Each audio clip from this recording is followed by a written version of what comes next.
오늘 우리에게 주신 하나님의 말씀은 요한복음 11장 1절로부터 16절까지의 말씀입니다. 어떤 병자가 있으니 이는 마리아와 그 자매 마르다의 마을 베다니에 사는 나사로라. 이 마리아는 향유를 주께 붓고 머리털로 주의 발을 닦던 자요, 병든 나사로는 그의 오라버니더라. 이에 그 누이들이 예수께 사람을 보내어 이르되, 주여 보시옵소서, 사랑하시는 자가 병들었나이다 하니, 예수께서 들으시고 이르시되, 이 병은 죽을 병이 아니라 하나님의 영광을 위함이요 하나님의 아들이 이로 말미암아 영광을 받게 하려 함이라 하시더라. 예수께서 본래 마르다와 그 동생과 나사로를 사랑하시더니 나사로가 병들었다 함을 들으시고 그 계시던 곳에 이틀을 더 유하시고 그 후에 제자들에게 이르시되 유대로 다시 가자 하시니, 제자들이 말하되 라삐여, 방금도 유대인들이 돌로 치려 하였는데 또 그리로 가시려 하나이까? 예수께서 대답하시되 낮이 12시간이 아니냐? 사람이 낮에 다니면 이 세상의 빛을 보므로 실족하지 아니하고 밤에 다니면 빛이 그 사람 안에 없는 거로 실족하느니라. 이 말씀을 하신 후에 또 이르시되, 우리 친구 나사로가 잠들었도다. 그러나 내가 깨우러 가노라. 제자들이 이르되 주여, 잠들었으면 낫겠나이다 하더라. 예수는 그의 죽음을 가리켜 말씀하신 것이나 그들은 잠들어 쉬는 것을 가리켜 말씀하심인 줄 생각하는지라. 이에 예수께서 밝히 이르시되, 나사로가 죽었느니라. 내가 거기 있지 아니한 것을 너희를 위하여 기뻐하노니 이는 너희로 믿게 하려 함이라. 그러나 그에게로 가자 하시니, 디두모라고도 하는 도마가 다른 제자들에게 말하되 우리도 주와 함께 죽으러 가자 하니라. 한번 이 여인에 대해서 한번 더 나눠보고 싶어서 올려놓았습니다. 호주 한 여인, 소녀 시절에 중병을 안고 두 자리를 절단한 여인, 그리고 좌절 속에서 균이 두 손으로 감염되어 두 팔도 절단한 여인, 몸뚱이만 남아있어 살 소망이 끊어져 버린 이 여인, 쉽지 않는 상황이 그에게 주어졌는데 하나님의 은혜와 사랑을 경험하고 또 주님을 만나고 주님을 믿고 구원받아 새롭게 생각이 바뀌어집니다. 하나님을 경험하고 그대로 있을 수 없어 남은 팔에 만년필을 붙들어 놓고 글을 쓰기 시작합니다. 쓰고 또 쓰고. 글을 쓰는 목적은 다른 게 아니고 내가 만난 주님, 나에게 은혜 베풀어 주신 주님, 그분에 대한 얘기를 쓰기 시작합니다. 그리고 내가 받은 은혜가 무엇인지 사람들에게 수백 통, 수천 통, 수만 통 사람들에게 이 편지를 보냅니다. 놀라운 일이 벌어집니다. 사람들이 이 편지를 보고 이 간증을 듣고 돌아오기 시작합니다. 아무것도 할 수 없을 것 같은 그런 위기 속에 있었던 이 여인의 글을 보고 예수님을 믿기 시작합니다. 이 여인은 위기를 잘 극복한 사람이다. 역경을 이기고 또 그 어려운 삶 속에 승리하는 비결을 확실하게 발견하고 그것을 자기 삶 속에 몸으로 통과한 사람이다. 이렇게 말할 수 있다. 누구라도 이런 종류의 사람은 한 1000만 명 중에 한 명, 한 500만 명 중에 한 명 정도 나올까 말까한 그런 어려움인데 그걸 통과했다는 게 매우 중요한 의미가 있습니다. 본문의 내용은 우리가 잘 아는 대로 나사로라는 사람이 병이 듭니다. 그리고 죽게 됩니다. 그런데 마르다와 마리아의 오라버니요 가족관계로 있는 사람입니다. 그런데 이제 계속해서 오늘 우리가 주목해야 될 게 마르다와 마리아가 예수님을 잘 알고 예수님 잘 믿었던 사람이기 때문에 이 상황을 놓고 사람을 보냅니다. 예수님이 오시면 좋겠는데 오시지 않고 메시지만 전달합니다. 그리고 주님께서는 나사로의 병든 이유를 알고 계시고 그리고 그 내용을 말씀해 주십니다. 그런데 중요한 건 이 얘기가 안 들린다는 거죠. 이 얘기가 안 들린다는 거죠. 그래서 우리가 이제 갑자기 이 본문의 내용이 이렇게 나와요. 2절에 한번 보시기를 바랍니다. 여기 마리아의 이름이 나오는데 시작. 이 마리아는 향유를 주께 붓고 머리털로 주의 발을 닦던 자요 병든 나사로는 그의 오라버니더라. 그러니까 요한이 이 내용을 볼 때는 이미 예수님의 죽음과 부활 사건까지 경험하고 난 이후에 이걸 기록한 거란 말이죠. AD 한 80년 정도 했으니까. 일어난 사건은 AD 한 30년에서 33년 어간이니까 요한의 입장에서는 이 상황을 다 보았다 보지 않았다, 다 보고 났어요. 그리고 났기 때문에 12장의 사건은 실제적으로 볼 때는, 요한이 볼 때는 과거의 사건인 거죠. 이걸 기록할 때는. 그러나 11장에 일어나는 사건으로 볼 때 12장은 미래의 사건이라는 거죠. 그러니까 우리는 두 가지 다 왔다 갔다 해도 된다는 거죠. 무슨 말인지 이해되시죠?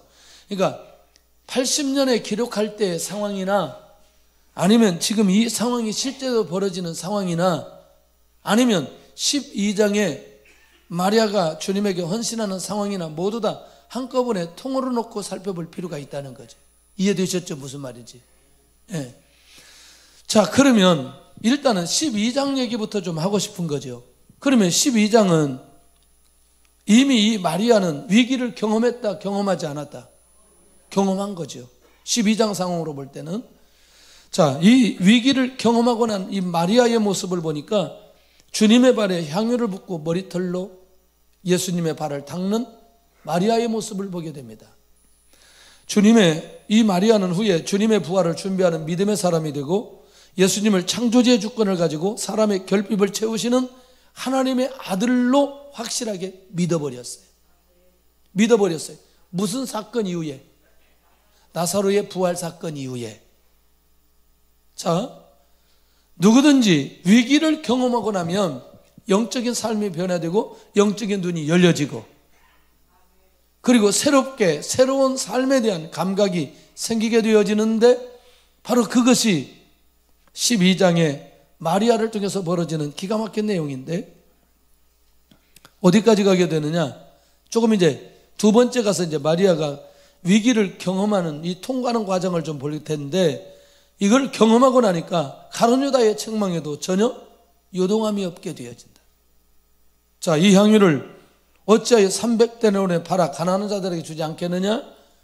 이 가룟 유다의 책망에도 전혀 흔들리지 않아요. 그러니까 그런 시선도 의식하지 않고 오직 주님의 부활을 준비하는 여인의 모습으로 지금 마리아가 변화되어졌어요. 왜? 뭘 통과하고 난 이후에? 위기를 통과하고 난 이후에. 그러니까 위기라고 말할 때는 나사로의 병과 그 다음에 나사로의 죽음, 그리고 나사로의 부활 사건, 이것들을 경험하고 난 이후에 지금 이 마리아의 놀라운 변화된 모습이 그의 삶 속에 이렇게 일어나게 되는 것을 보게 된다. 세 번째는 바로 이건 뭐냐면, 마리아는 예수님의 죽으심과 부활을 믿게 되었기 때문에 결국 주님에게 칭찬을 들으면서 주님에게 인정받았던 여인으로 변화되어 갑니다.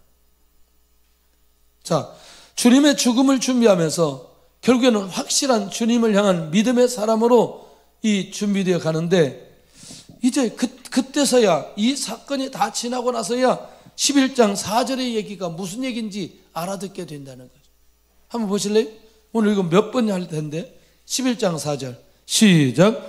예수께서 들으시고 이르시되 이 병은 죽을 병이 아니라 하나님의 영광을 위함이요 하나님의 아들이 이로 말미암아 영광을 받게 하려 함이라 하시더라. 처음에 들렸다 안 들렸다? 안 들렸다. 그런데 이 위기를 통과하고 난 이후에 이 말씀이 들렸다 들리지 않았다? 그때는 열리게 됐다. 할렐루야. 그러니까 이 얘기가 열리고 나니, 이 주님을 경험하고 나니 주님의 죽음을 준비하면서 믿음의 사람으로 준비하는 이 역사적인 과정에 기가 막힌 사람으로 서 있는 사람이 마리아였다는 거죠. 아, 위기는 경험하면 경험할수록 놀라운 내면적 변화와 외형적인 변화가 일어날 수 있구나. 자, 어디까지 가느냐? 향유를 붓고 자신의 머리털로 예수님의 발을 닦는, 여기까지 가게 됩니다. 그러니까 자신이 주님에게 드릴 수 있는 최고의 경배를 주님 앞에 드려지는 그 예배의 모습을 보여주는데, 결국 주님을 향한 믿음과 겸손을 최선을 다하는 모습으로 보여주는 이 여인의 모습을 보게 되어지는데, 이거는 이거는 11장의 사건과 11장의 마리아와 12장의 마리아는 같다, 다르다? 다르다. 변화되었다. 위기를 경험하고 나서 위기를 통과하고 나면 자기 자신도 모르게 영적인 변화가 일어나고 기쁨이 일어나고 회복이 일어나고 하나님의 역사가 일어나는데 이거는 말로 표현할 길이 없다. 왜? 자기 내면적인 확신과 그것이 믿음으로, 그것이 주님께 대한 경배로, 그것이 주님께 대한 헌신으로 일어나는 이것을 누가 막을 수 있겠는가? 누가 막을 수 있겠는가? 마리아에게 있어서 향유의 헌신과 결단은 값으로 환산할 수 없는 자기 인생의 가장 소중한 것을 드려도 전혀 아깝지 않는 모습까지, 그런 마음까지 이 마리아가 가지게 되었다. 오직 주님을 위해서라면 자기의 모든 것은 놓을 수 있는 여인의 모습으로까지 이 마리아가 변화되었다. 자, 이제 요 얘기만 들으면 그냥 그렇다 치는데 두 번째 가서 우리가 잘 살펴보면 이제 무슨 말인지 이해가 될 겁니다. 이런 헌신, 이런 희생, 이런 충성, 이런 겸손, 경배, 믿음의 사람으로 준비되어진 그런 사람으로 기록된다는 거죠. 그러면 이게 두 번째 고치라고 했는데 안 고쳤는데, 위기를 경험하는 과정 속에 있는 마리아는, 이건 후래는 아까 그거고. 자, 재밌습니다. 이제부터 눈을 좀 봐야 됩니다. 눈을 열어서 말씀을 봐야 됩니다. 3절입니다. 자, 이제 위기를 경험할 때 아직 통과하기 전에 그 사람의 모습이 무엇일까? 시작. 이에 그 너희들이 예수께 사람을 보내어 이르되 주여 보시옵소서, 사랑하시는 자가 병들었나이다 하니. 이거 무슨 말이에요? 자, 다시 2절 볼래요? 시작. 이 마리아는 향유를 주께 붓고 머리털로 주의 발을 닦던 자요, 병든 나사로는 그의 오라버니더라. 그러니까 이미 지나고 나서 썼기 때문에 이 말을 이해할 수 있어야 된다고 얘기했습니다.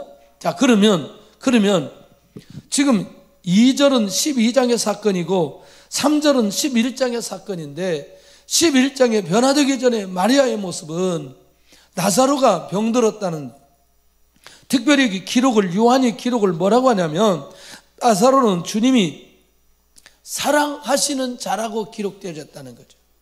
그러니까 그러면 지금 요한이 이것을 기록했다는 것보다 그 누이들이 주님께서 사랑하시는 자가 병들었나이다 이렇게 말하고 있다는 거죠. 그러니까 이 말은 마리아나 마르다가 지금 나사로에 병들었던 이 사실을 이해한다, 이해하지 못한다? 이해하지 못한다. 그러면 지금 누가 직접 가야 되는데? 그렇지, 자기들이 가야 되는데 사람들을 보내서 주님께서 사랑하시는 자가 병들었나이다 이 소식을 지금 알리고 있다는 거죠. 그러니까 결국 어떻게 주님께서 사랑하시는 자가 이렇게 병이 들어 이렇게 우리의 마음이 힘들고 어렵게 될 수 있겠느냐라고 하는 것들이 지금 11장 3절에 그들의 마음이 사람을 보내면서 이 소식을 알리는 모습 속에 그들의 중심이 어떤 중심인지를 확인할 수 있다는 거죠. 할렐루야. 할렐루야. 혹시 여러분들 좋은 일, 기쁜 일, 가장 중요한 일을 어떻게 해요? 누구 통해서 해요? 직접 해요? 직접 하지. 약간 거시기한 일들은 결국 어떻게 해요? 사람을 통해서. 거시기는 거시기도 모른다고 그러는데 일단은 어쨌거나, 그러니까 결국 이 상황을 볼 때 마르다와 마리아의 마음이 어떤 마음인지 확인할 수 있다는 거죠. 위기의 상황이 되니 자신이 찾아야 하는 것을 놓쳐버리게 된다는 거예요. 마음이 불편하다는 거죠. 이 상황을 수용하기 어렵다는 거죠. 자, 지금 위기를 경험하는 과정 속에 있습니다. 심지어 아까 얘기했어요. 11장 4절에 주님의 말씀이 들려지지가 않아요. 들려지지가 않아. 마르다 마리아가. 자, 한번 보세요. 4절 다시 시작. 예수께서 들으시고 이르시되 이 병은 죽을 병이 아니라 하나님의 영광을 위함이요 하나님의 아들이 이로 말미암아 영광을 받게 하려 함이라 하시더라. 분명히 얘기했어요. 자, 그러면 몇 절을 가서 봐야 되냐면 32절 가서 보셔야 돼요. 들렸는지 안 들렸는지 명확하게 확인해 보죠. 안 들렸어요. 자, 32절 시작. 마리아가 예수 계신 곳에 가서 배웠고 그 발 아래 엎드려 이르되 주께서 여기 계셨더라면 내 오라버니가 죽지 아니었겠나이다 하더라. 자, 들렸어요? 들리지 않았어요? 안 들렸어요. 마음도 어렵고 지금 위기의 상황은 우리 주님께서 만드시고 하나님의 뜻에 하나님의 계획 안에 있는 이 나사로의 병의 문제, 질병의 문제, 죽음의 문제는 결국 하나님의 뜻이 무엇인지, 하나님의 계획이 무엇인지, 주님께서 이것을 뭐라고 말씀하시는지에 대한 관심을 가져야 될 마리아 마르다는 이 주님의 말씀이 안 들리는 거죠. 안 들리는 거죠. 결국 하나님의 영광을 위한 병이고 아들로 영광을 받으실 병이라고 주님께서 직접 말씀해 주셨어요. 그런데 주님이 마리아를 찾았을 때 주님이 여기 계셨더라면 내 오라버지가 죽지 아니했을 텐데, 이렇게 대답하는 내용을 보면 11장 4절에 있는 내용을 들었다? 듣지 않았다? 듣지 않고 믿지도 않았다. 위기를 경험하려면 주님을 첫째 만나야 되고, 위기를 경험하려면, 통과하려면 주님의 말씀이 들려야 된다는 거예요. 할렐루야. 그러니까 이제 마음을 지킨다고 말할까요? 내 안에 믿음을 지킨다고 말할까요? 주님과 나와의 관계 속에서 변하지 않는 주님을 향한 내 믿음을 내가 지키려면 뭐 해야 되느냐? 주님이 무슨 말씀을 하시든 주님의 뜻이 무엇이든 여기에 관심이 있을 때 내 마음을 지킬 수 있다는 거예요. 내 생각을 붙들어 놓을 수 있다는 거죠. 그런데 이걸 위기라고 생각하니, 죽었다고 생각하니, 주님의 말씀이 그렇게 직접 말씀해 주셨는데도 불구하고 그게 들리지 않는 이 마리아의 모습이라는 거예요.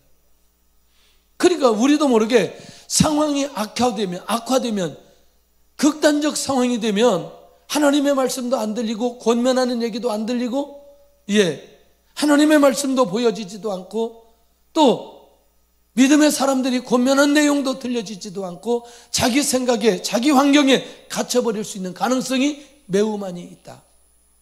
하나님, 내가 어떤 위기 속에서도 하나님의 말씀이 닫혀지지 않고 들려지도록 역사해 주옵소서. 은혜를 내려 주옵소서.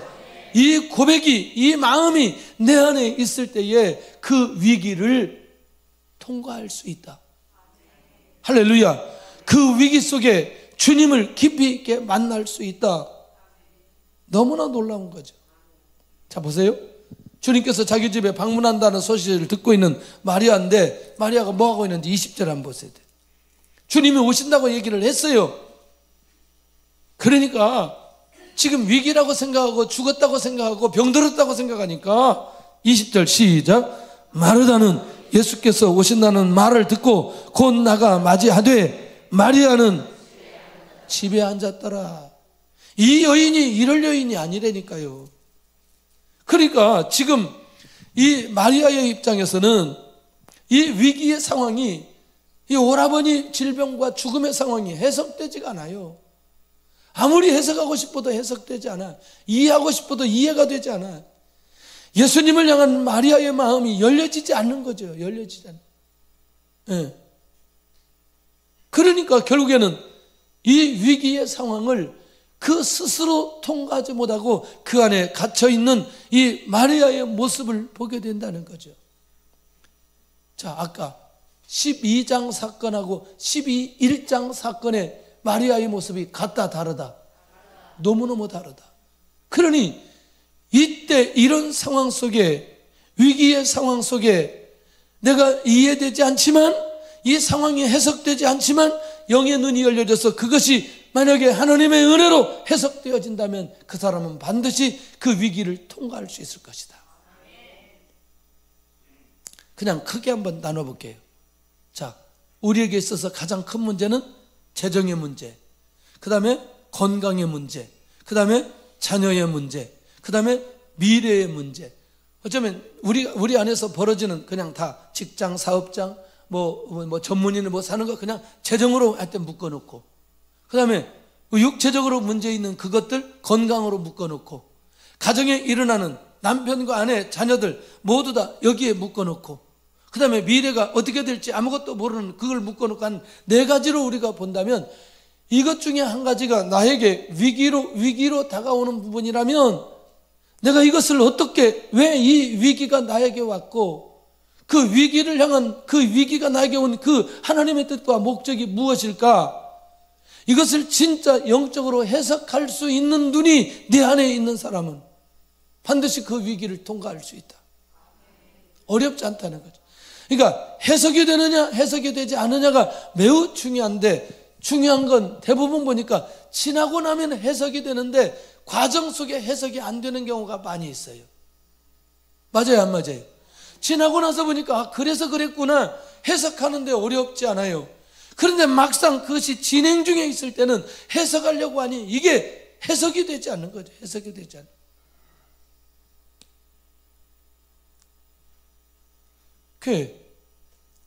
저는 제가 항상 그런 생각을 했어요. 아니, 내가 하나님 앞에 선교를 헌신했는데 1년 4개월 동안 살다가 병원에 갑자기 각혈하고 병원에 중일병원에 가서 검사를 해보니까 이거 한국 병원에 가보라고.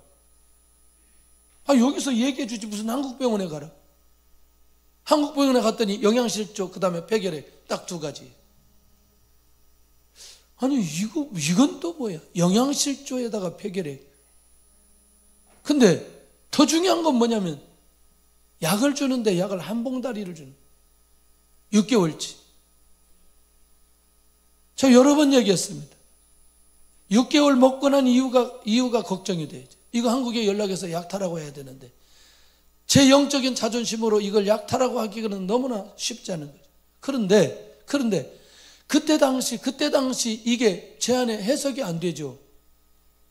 하나님 폐결핵 주셔서 감사합니다. 할렐루야. 영양실조 걸려서 너무나 감사합니다. 이게 고백이 안 되는 거예요. 고백이. 네. 아니 어떻게 그걸 설명해요? 어떻게? 하나님이 더 큰 그릇 만들려고 폐결핵 주셨구나. 할렐루야. 안 된다니까. 이게 안 된다니까.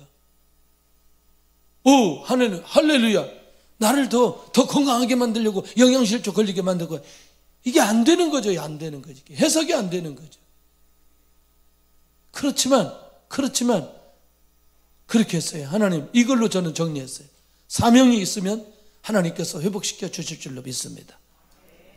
사명이 없으면 그냥 이대로 제가 가도 괜찮겠습니다. 그때가 41입니다. 아깝잖아 조금. 42이었구나. 아깝긴 하잖아요 너무나. 그런데 제가 그렇게 했어요. 그렇게. 딱 그것이 해결되고 난 이후에 그 질병을 그대로 던져버리고 나서 병원을 한 번도 안 가서 사진 찍을 일 있으면 일부러 막 피했어요. 혹시라도 이게 막 나올까봐 막. 한국에 와가지고 우리 아침 저녁 예배 드리는데 갑자기 막 여기를 자꾸 설교를 해야 되고 막 그래서 이게 몸이 이상하다. 그래서 우리 장로님이 검진 한번 해보자고. 그래서 가서 딱 검진하고 났더니 첫 마디가 뭐냐면 폐결핵 앓으셨어요? 이렇게 얘기하는 거예요. 어떻게 하시냐고. 그랬더니 여기 표시가 있대요. 어떻게 표시가 있냐고 궁금해가지고 물어봤더니 이게 자국만 있다는 거예요.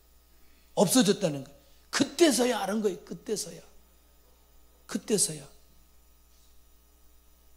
그러니까 이게 그 당시에 해석이 되면 어렵지 않고 쉽게 갈 텐데 해석이 되지 않으니까 고민이 되는 거죠.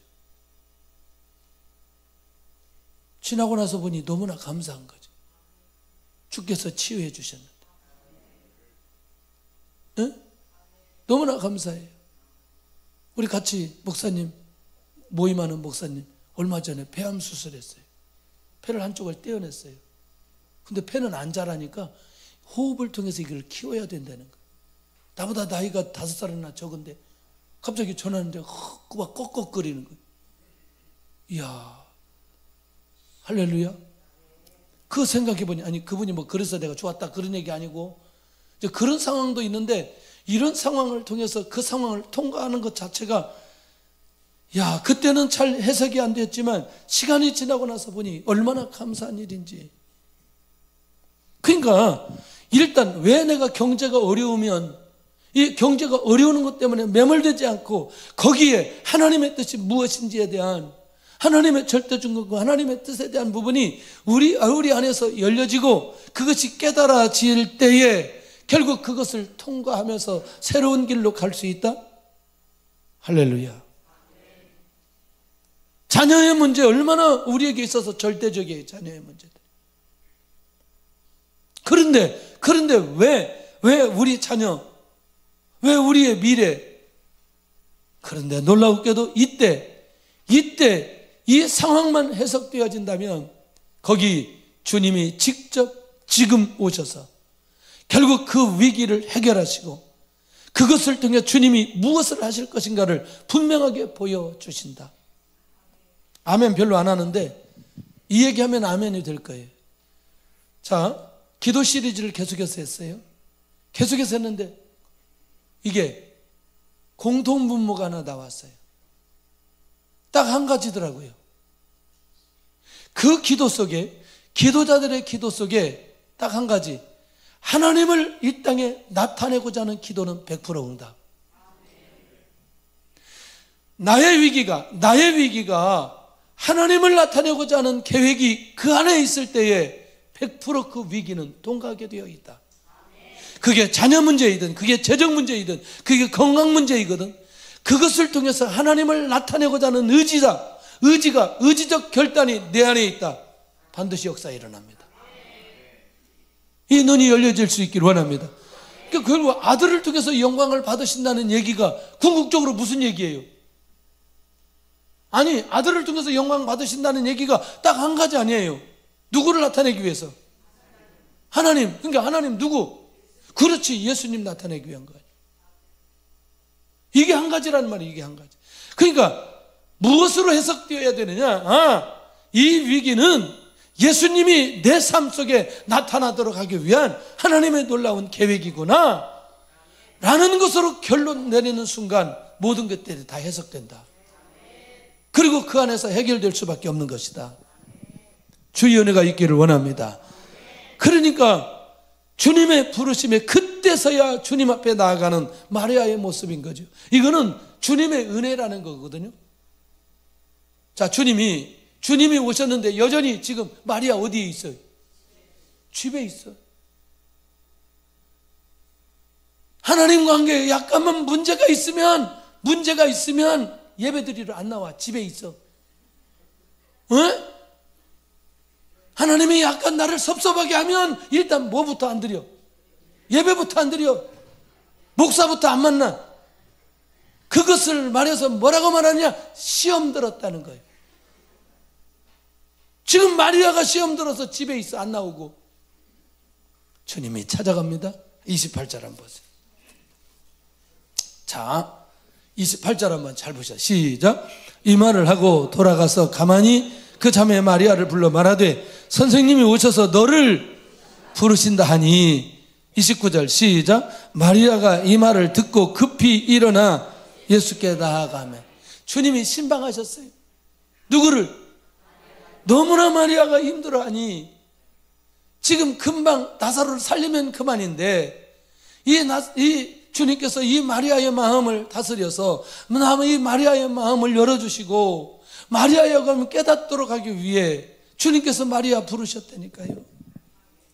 그러니까 위기는 마리아의 믿음 속에 통하는 게 아니라니까요. 주님의 은혜와 주님의 능력과 주님의 주권 안에 지금 가는데 그 마음까지도 헤아리시는 주님의 모습을 살펴볼 필요 있다. 할렐루야. 아직 이 마리아는 이 위기를 통과할 수 있는 그런 그릇과 그런 자세, 그런 게 아니라니까요. 자신의 오라비 죽음이 수용하기 어려웠던 이 마리아의 모습, 마르다의 모습, 그것이 우리가 사람이 가지고 있는 그런 모습들 아니겠냐.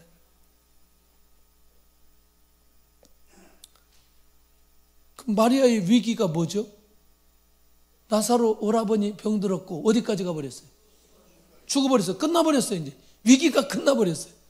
위기라고 말할 필요도 없어요. 그러니까 마리아는 이미 끝나버린 거죠. 이게 더 이상은 이 일이 일어날 수 없다고 생각하니까 그냥 집에서 나가지도 않고, 그런데 주님이 그를 부르시는 거죠. 주님이 그를 세우시는 거죠. 주님이 그를 회복시켜 주시는 거죠. 통과하기 전에 그의 마음부터 바꾸도록 하기 위해서. 어떠세요? 우리가 지나고 나서 보니까 우리가 믿음이 좋아가지고 변화되고 믿음이 좋아가지고 성숙하고 그런 게 아니라 주님께서 은혜를 주신 거예요. 회복시켜 주신 거예요. 주님이 신방화 주신 거예요. 주님이 말씀해 주신 거예요. 주님이 사랑해 주신 거예요. 지나고 나서 보니까 그런 거 아니겠냐는 거예요. 할렐루야. 주의 은혜가 있기를 원합니다. 금요일 날도 그런 말씀 나눴는데 뭐 그것이 큰 위기라고 생각하지는 않지만 그러나 매번 그런 것들이 진행되다가 안 되는 부분에 대해서 제 마음이 이렇게 했어요. 이제 이번 여름에도 그 단기 가면 바자회를 해야 되는데 방법이 없는 거죠. 그리고 뭔가 어디다가 부탁할 때도 없고, 지난번에는 여기저기 부탁해서 새 것도 오고 뭐 중고도 오고 막 갔는데 이번에는 성도들한테 얘기하기는 너무나 미안한 거죠. 왜냐하면 여러 번 우리가 헌신해서 더 뭐 우리 성도들에게 이런 광고하기는 저도 양심이 있지, 그렇게 하기가 어려워서 그냥 이렇게 하나님 이번에는 어떻게 할 수가 없습니다. 마음속에 그냥 그렇게 제가 묵상하는 거죠. 그렇다고 해서 무슨 제가 안을 가지고 기도할 수도 없고 뭐 새 것을 주시옵소서, 어디다 뭐 어느 교회 얘기해 가지고 또 모으게 이런 뭐 아무런 생각이 안 나는 거예요. 아무런 생각이 안 나는 거예요. 그런데 진행하기는 해야 되는 거예요. 그게 막 5, 6월 달 정도 됐어요. 제가 그 안산에 거기 갔는데 그 다른 것 때문에 이렇게 갔는데 거기 옷이 있어요. 그래서 아니 여기 옷도 플로잉을 받냐고 그랬더니 그런다고 그러는 거예요. 이거 다 어디다 쓸 거냐 그랬더니 여기 안산에 외국인들한테 막 그 집중한다고. 그래서 내가 집사님한테 그럼 집사님 혹시 옷이 오면 우리한테 플로잉 할 수 있겠냐 그랬더니 그렇게 한다는 거예요. 그런데 그때부터 이 옷은 뭐 이게 누가 플로잉해야 오는 거지 계획된 게 아니란 말이죠. 아무런 소식이 없더라고. 아무런 소식이.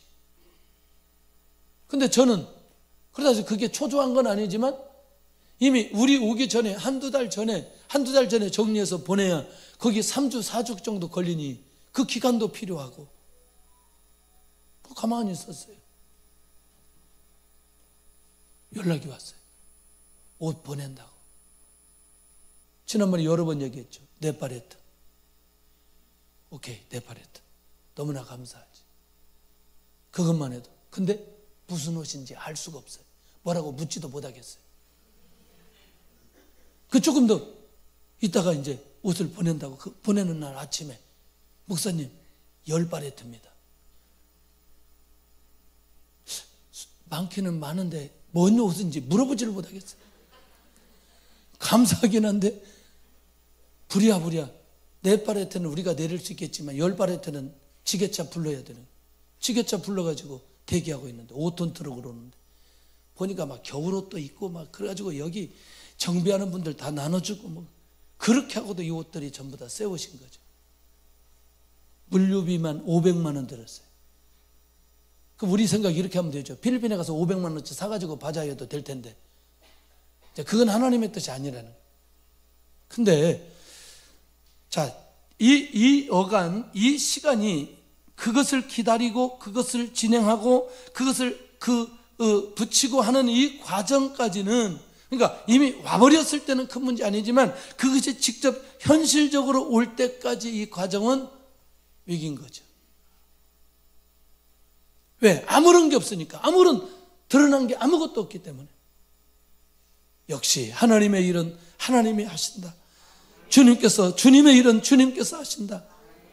그렇게 믿음으로 고백하게 하고 그리고 그 일을 진행하게 하는데 세상에 첫날 하고 났더니 소문이 나가지고 어디서 왔어? 옷 사러 왔어. 선교사님들이 옷 사러 왔어. 우리는 파는 게 아니고 가져가시라고. 가져갔더니 학교 직원들 이렇게 나눠줬다고. 그래서 그 다음날 또 연락이 왔어. 어디서 하냐고. 여기서 안 한다고. 그만큼 옷이 좋았어요. 옷이 좋았어요.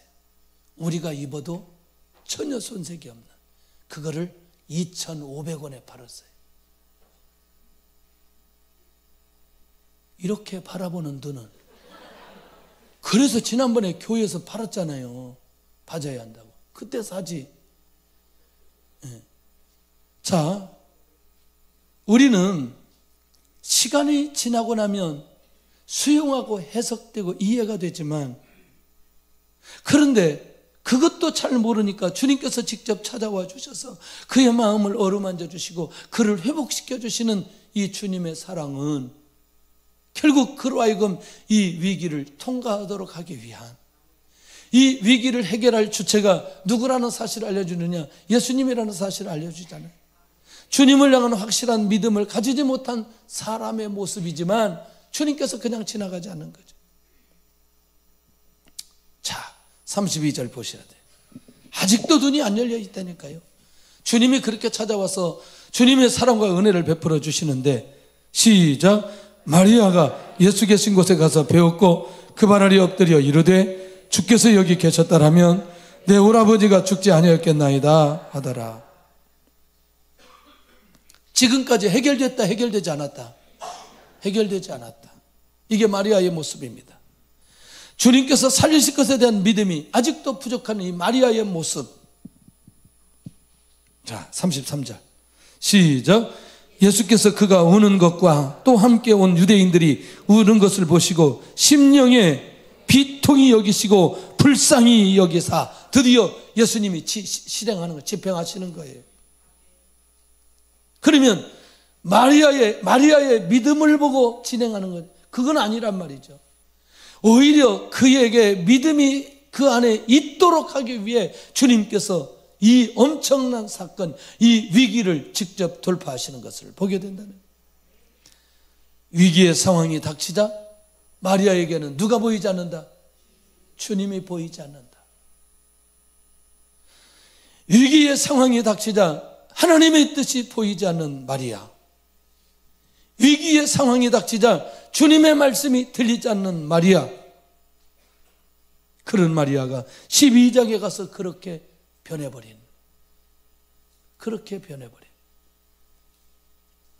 아멘. 오늘도 위기가 올 때마다 그 위기 속에 그 상황을 묵묵하게 받아들이고 인도받는 그런 상황이 될 수 있기를 원합니다. 할렐루야. 그때 주님의 말씀이 들리시기를 바랍니다. 할렐루야. 그때 하나님의 뜻을 분별할 수 있기를 원합니다. 큰 은혜가 있게 될 줄로 믿습니다. 자, 이 위기의 상황을 주님께서 어떻게 처리하느냐? 먼저 우리 주님은 하나님의 뜻을 찾고 하나님의 뜻을 선포합니다. 아까 11장 4절에 이 병은 죽을 병이 아니고 아들로 영광을 받도록 하는 것이다. 이 하나님의 뜻은 메시아를 이 땅에 나타나기 위한 그런 병이다. 사람에게 있어서 위기일 뿐이지 예수님에게 있어서는 이게 기회이죠. 위기는 아니기 때문에. 그러니까 이것을 통한 하나님의 뜻은 오늘 이 예수님을 사람들에게 나타나도록 하기 위한 하나님의 뜻이다. 이렇게 깨닫고 그렇게 선포해 버립니다. 아멘. 자, 나사로의 죽음의 위기를 통해서 주님을 나타내기 위한 것이 결정적인 것이다. 두 번째, 이 병의 소식을 들으신 주님은 어떻게 하시느냐?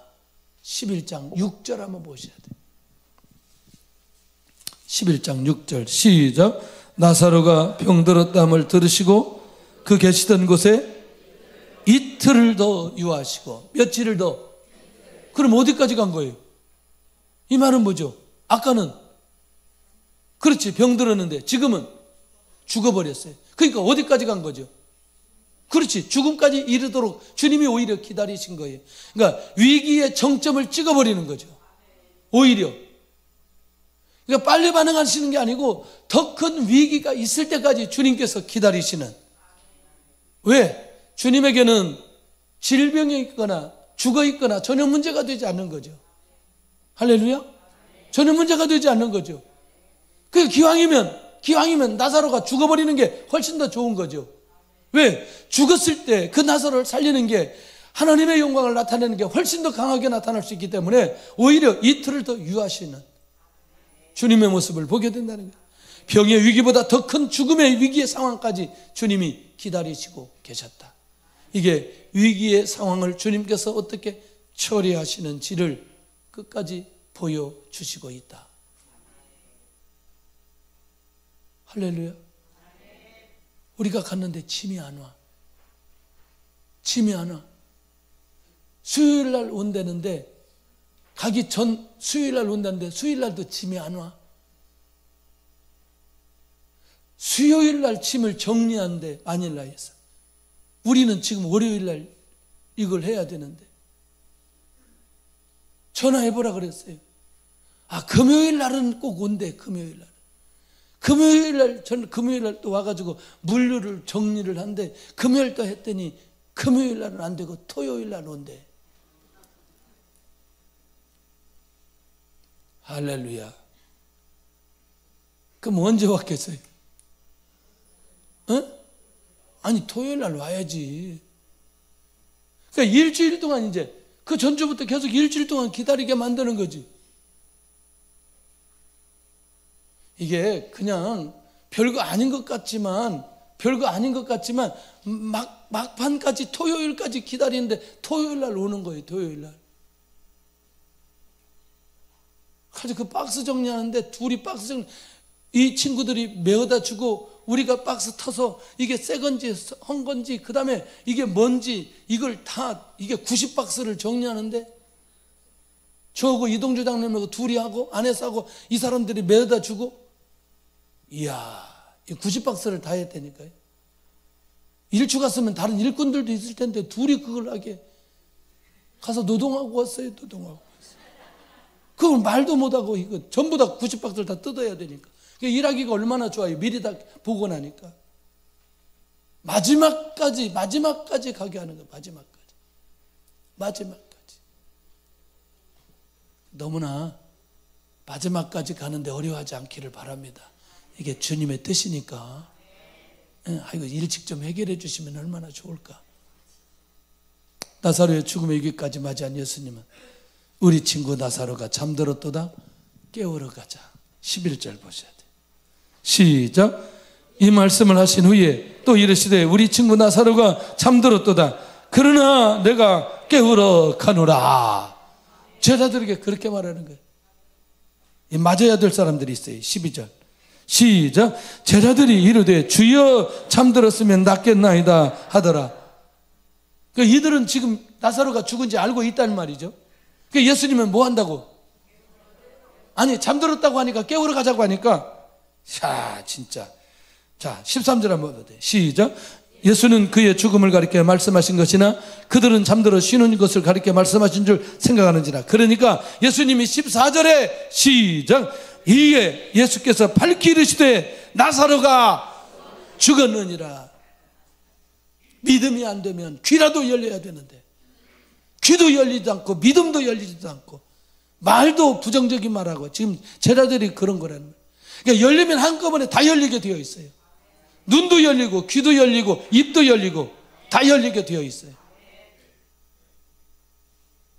결국 예수님의 입장에서 보면 이게 죽음이 아니고 잔다는 것이죠. 죽음을 위기로 보지 않고 기회로 삼으시는 예수님의 모습을 보게 된다는 거죠. 이렇게 주님은 위기의 상황을 기가 막힌 방법으로 처리하시고 인도해 가신다. 기회입니다. 재정, 질병, 자녀, 그 다음에 미래, 사역, 이 모든 것들이 기회인 줄로 믿으시기를 바랍니다. 위기의 문제를 해결하시는 답을 가지신 주님의 모습. 결국 주님께서 그곳에 있지 않았던 이유를 얘기합니다. 왜 이틀 동안 더 있었던 이유. 자, 15절 시작. 내가 거기 있지 아니한 것을 너희를 위하여 기뻐하노니 이는 너희로 믿게 하려 함이라. 그러나 그에게로 가자 하시니. 그러니까 그곳에 있지 않았다는 것은 할 수만 있으면 제자들과 마르다와 마리아가 믿음을 가지도록 하는 게 목적이라는 거예요. 진짜 멋있잖아요. 아, 나의 믿음을 키우기 위한 거구나. 앞으로 위기가 올 때 그렇게 고백할 수 있기를 원합니다. 사람들이 위기를 당하면 마음이 어렵고 힘들기 때문에 아까 말씀드린 대로 안 들립니다.